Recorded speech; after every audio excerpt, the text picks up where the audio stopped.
Indonesia, salam Nusantara dari Sabang sampai Merauke, dari Medan sampai Pulau Rote. Mantaplah iman kita, mantaplah kasih kita, mantaplah pengharapan kita tentunya dalam Yesus Kristus menjadi Tuhan dan Juru Selamat kita dan Juru Selamat dunia. Jangan katakan bahwa Yesus bukan Tuhan, jangan katakan pula bahwa Yesus bukan Juru Selamat. Dia adalah Tuhan, Dia adalah Juru Selamat. Kalau engkau percaya, engkau akan diselamatkan. Engkau tidak percaya, engkau akan dihukum. Yohanes 3 ayat 36. Karena Yesus sudah berkata dalam Yohanes 14 ayat yang ke-6, Akulah jalan dan kebenaran dan hidup, tiada seorang sampai kepada Allah kalau tidak melalui aku. Dan Petrus mengatakan dalam Kisah Rasul 4 ayat 12, dan keselamatan tidak dalam siapapun juga selain dalam Dia Yesus Kristus, karena di bawah kolong langit ini tidak nama lain yang diberikan kepada manusia yang olehnya kita diselamatkan. Dan Paulus mengatakan dalam Kisah Rasul 16 ayat 31, percayalah kepada Tuhan Yesus Kristus maka engkau akan diselamatkan, engkau dan seisi rumah. Mantap!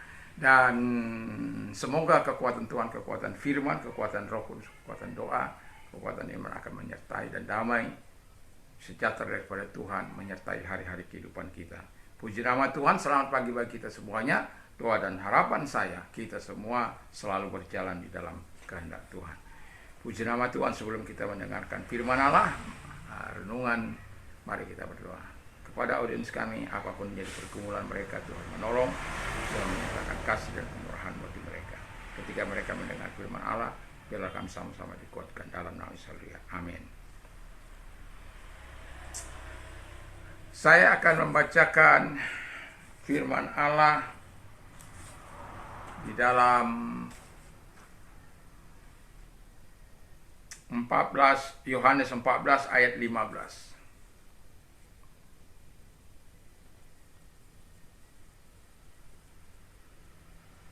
Demikian bunyi firman Allah. 16 ya. 15 dan 16. Yohanes 14 ayat 15 sampai dengan 16. Jika kamu mengasihi aku, kamu akan menurut segala perintahku. Aku akan minta kepada Bapa, dan Ia akan memberikan kepadamu seorang penolong yang lain, supaya Ia menyertai kamu selama-lamanya. Puji nama Tuhan. Tema kita adalah mengasihi Yesus. Jadi, aku mengasihi Engkau Yesus dengan segenap hatiku. Ya, kita berharap kita adalah orang-orang yang mengasihi Yesus. Nah, pertanyaan dari ayat ini saya ajukan adalah, apakah tanda-tanda orang mengasihi Yesus? Yang pertama, tanda-tanda orang mengasihi Yesus menurut Yohanes 14 ayat 15, yang pertama adalah menuruti perintah Yesus. Jadi kalau orang mengasihi Yesus, dia harus menuruti perintahnya, atau alias kata taat, ya, T-A-T, taat, menuruti perintah Tuhan. Kalau dikatakan jangan berzina, ya jangan berzina, sebagaimana hukum yang ke-7 itu. Hormati orang tua supaya panjang umurmu di negeri yang Tuhan berikan, di tanah yang Tuhan berikan kepadamu. Jangan mencuri, itu perintah yang kelima. Jangan mencuri, ya kita tidak mencuri. Tidak menginginkan harta orang lain, kita tidak menginginkan, seperti hukum yang ke-10 itu. Jangan bersaksi dusta, kita tidak melakukan hukum yang ke-9. Jangan berzina, ya kita tidak. Jangan mencuri, kita tidak mencuri. Dan kita menuruti apa yang dikatakan Tuhan. Kasihi sesamamu, kasihi musuhmu, doakan musuhmu, kita lakukan. Dan itu sebabnya kita penting membaca firman Allah. 31.176 ayat yang kita miliki. Kalau King James Version itu ya 31.102. 1189 pasal. 2.300-an lebih tokoh, dikarang oleh 40-an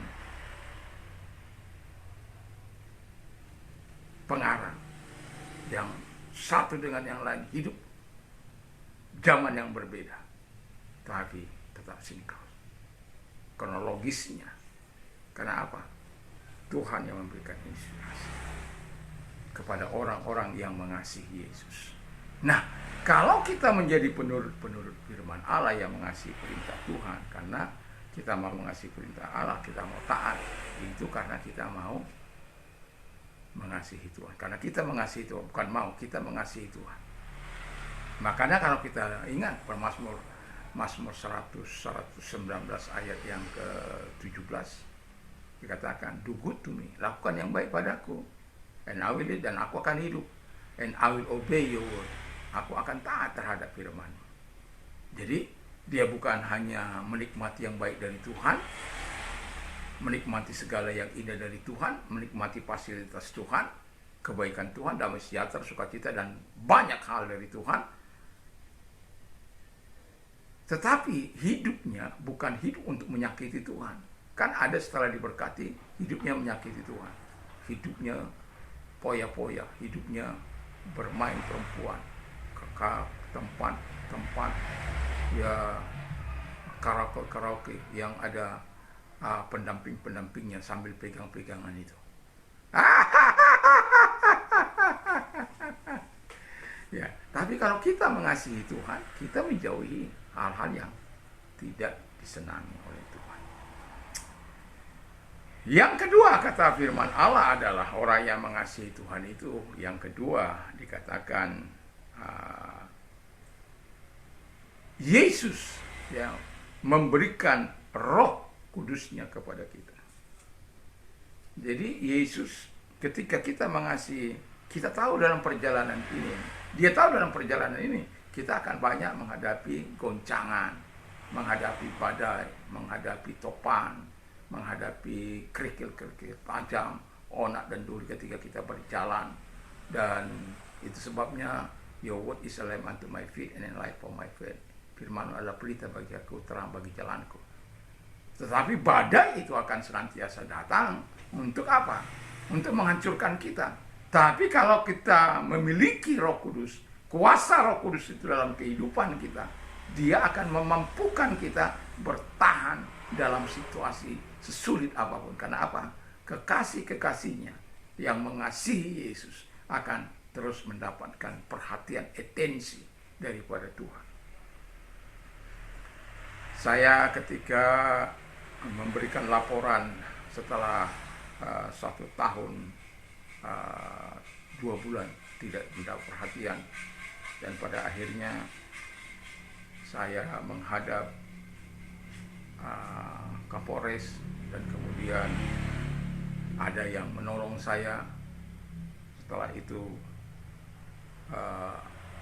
dia langsung memberikan perintah kepada bawahannya. Dia katakan, atensi nih. Itu pagi. Saya kalau tidak lupa itu jam 2 sudah selesai. Siapa yang harus berbuat, siapa yang harus. Jadi yang selama ini mereka saling lempar satu dengan yang lain, pada akhirnya sepakat untuk ikut membayar mobil saya yang sekarang saya pakai. Walaupun itu mereka cicil selama 4 tahun, tapi saya tidak pernah mempermasalahkannya. Tetapi ketika mereka tidak, atau istilahnya neka-neko, saya desak mereka untuk tidak melakukan hal yang bodoh. Dan yang mau saya katakan adalah, kalau manusia di bumi ini memberikan atensi yang begitu luar biasa, dan atensi yang dikatakan seorang atasan kepada bawahannya itu langsung bisa dikerjakan, apalagi kalau Tuhan memberikan atensi kepada kita. Wow, itu jauh lebih besar, lebih dahsyat kuasanya. Dan itu sebabnya Roh Kudus diberikan kepada kita agar kita mengalami, ketika kita mengalami goncangan, kita akan terus hidup bersama dengan Tuhan. Kita tidak akan keluar dari jalan. Karena apa? Roh Kudus akan membimbing kita, Roh Kudus akan menuntun kita, Roh Kudus akan menyegarkan kita, Roh Kudus akan menolong kita dan memberikan yang the best from heaven. Jadi dia akan selalu memberikan yang terbaik dari surga, resources of heaven down to you. Will down to you. Jadi kan seluruh kekuatan surga, seluruh hal yang dia miliki akan uh, dianugerahkan kepada kita agar kita tetap bisa mengasihi Tuhan. Ya walaupun kadangkala ya ketika kita menghadapi badai nggak langsung Tuhan tolong, kadangkala ada sedikit ditahan sampai kita harus nangis ya. Kita harus mewek di hadapan Tuhan, nangis, ingus keluar. Tapi ketika kita lewati semua itu, wah betapa luar biasa. Karena apa? Ada Roh Kudus dalam hati kita yang memberikan kekuatan terus saat-saat kita tidak mampu. Dia memampukan kita. Saat kita lemah, Dia menguatkan kita. Saat-saat kita kehilangan semangat, Dia memberikan semangat baru. Itu Roh Kudus. Dan itu sebabnya Yesus tahu itu bahwa yang kekasih-kekasih yang mengasihi Dia dianugerahkan Roh Kudus. Lalu kemudian Yesus sendiri menyertai Immanuel, ya. Yesus sendiri menyertai kita dalam Matius 28 ayat 20 dikatakan bahwa supaya kita ketahuilah aku menyertai engkau sampai kesudahan zaman bagian akhir, dalam pasal 28 ayat 20. Ajarlah mereka untuk melakukan apa yang kuperintahkan kepada mereka. Jadi apa yang diperintahkan kepada kita, kita lakukan. Lalu kemudian aku menyertai engkau sampai kepada kesudahan zaman. Jadi nggak perlu takut, zaman ini kan akan berlalu, zaman abadi akan datang. Dan nggak perlu takut karena Dia pemegang keabadian itu. Dia abadi dari awal sampai akhir, Alfa dan Omega. Jadi kalau Dia Alfa dan Omega, nggak perlu takut. Kita bersama dengan Dia selama-lamanya. Di bumi ini kita mendapat penyertaannya, mendapat perlindungannya, mendapat kuasanya, mendapat kebaikannya, mendapatkan kemurahannya, mendapatkan anugerahnya, mendapatkan segala yang indah di bumi ini. Di surga kita bersama-sama dengan Dia. Nanti akan saya tanya di sana. Susus itu dulu saya bingung itu ketika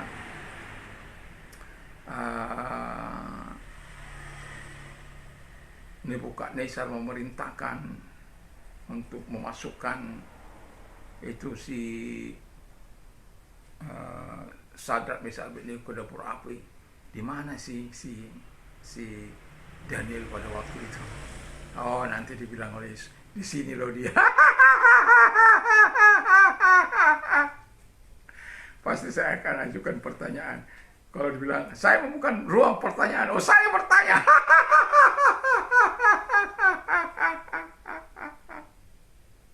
Karena itu, ya, sesuatu yang sangat luar biasa. Karena semua orang hadir katanya kan. Tapi di mana dia pada waktu itu? Apakah dia ketua panitia? Apakah dia memang mengatur semua? Kan tapi kan semua harus sujud. Ya. Jadi kita tidak mengetahui secara persis. Tapi dia luput di kasus yang pertama, di kasus kedua dia tidak luput. Dia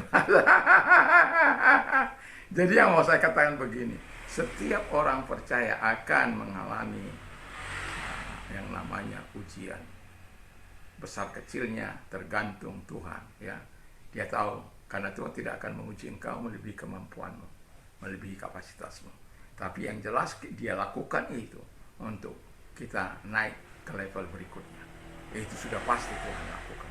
Kalau kita mau terus naik ke dalam level sampai pada akhirnya hendaklah kamu sempurna sama seperti Bapamu adalah sempurna, atau segambar dengan anaknya, itu kita harus menuju ke situ. Itulah sebabnya kita harus mengalami proses demi proses untuk mencapai serupa dan segambar dengan Dia.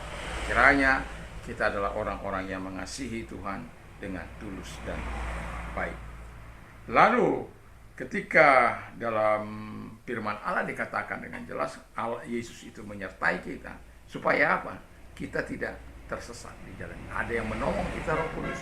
Yesus memberikan kita, akulah jalan dan kebenaran dan hidup. Tiada seorang sampai kepada Allah kalau tidak melalui aku. Dia yang sudah datang. Ya. Dia meninggalkan surga, datang ke bumi ini dan mengambil kunci jurang maut dan kerajaan maut. Dan kemudian dia naik pada hari setelah 40 hari ada di muka bumi ini. Dan kemudian apa yang terjadi? Aku menyertai engkau sampai pada kesudahan zaman. Jadi penyertaan Allah itu bukan hanya sementara, tapi sampai kepada keabadian.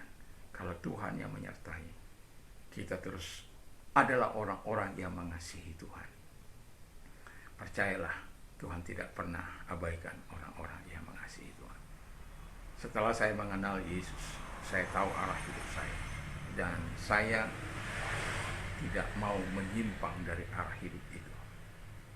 Kadangkala lelah ya, capek ya, tergeletak ya. Tapi akan dibilang 7 kali orang benar itu jatuh, tapi tidak terbiarkan tergeletak. Bahkan ia akan terus menguatkan kita, meneguhkan kita. Dan itulah sebabnya perlunya kita terus bersama dengan Dia dalam hidup ini. Dan terus kita mengasihi Tuhan. Ini bagian yang pertama, kita mengasihi Tuhan. Saya berharap sebagai orang-orang percaya kita harus mengasihi junjungan kita Tuhan Yesus Kristus, yang adalah sekaligus Tuhan dan Juru Selamat setiap kehidupan kita. Percayalah, ketika engkau mengasihi Tuhan, Tuhan tidak akan pernah bermain-main denganmu. Bahkan Dia akan memberikan yang the best, dan berikan juga yang the best kepada Tuhan dalam kehidupan kita. Mari kita tunduk kepala kita berdoa. Terima kasih, kami percaya kepadamu Tuhan. Orang yang mengasihi Tuhan akan selalu mendapat perhatian, atensi dari Tuhan. Dan kami percaya firman. Dan kami juga berdoa kepada mereka-mereka yang sakit dalam nama Yesus Kristus. Segala sakit penyakit mereka yang keluar, hancurkan oleh kuasa hidup dalam nama Yesus Kristus. Kami sungguh bersyukur, kami berterima kasih kepada Bapa di surga buat kuasa yang menyembuhkan mereka. Dan kami juga berdoa kepada mereka-mereka yang membutuhkan uluran tangan. Arahkan tanganmu kepada Tuhan. Lihat Tuhan, mereka memiliki persoalan dan masalah dalam nama Yesus. Mari lakukan mujizat engkau, pertolonganmu kepada mereka di dalam nama Yesus Kristus. Terpujilah engkau, kami yakin dan kami percaya kepadamu. Engkau yang akan menyatakan kasih-Mu, engkau yang akan menyatakan kemurahan-Mu dalam hidup mereka.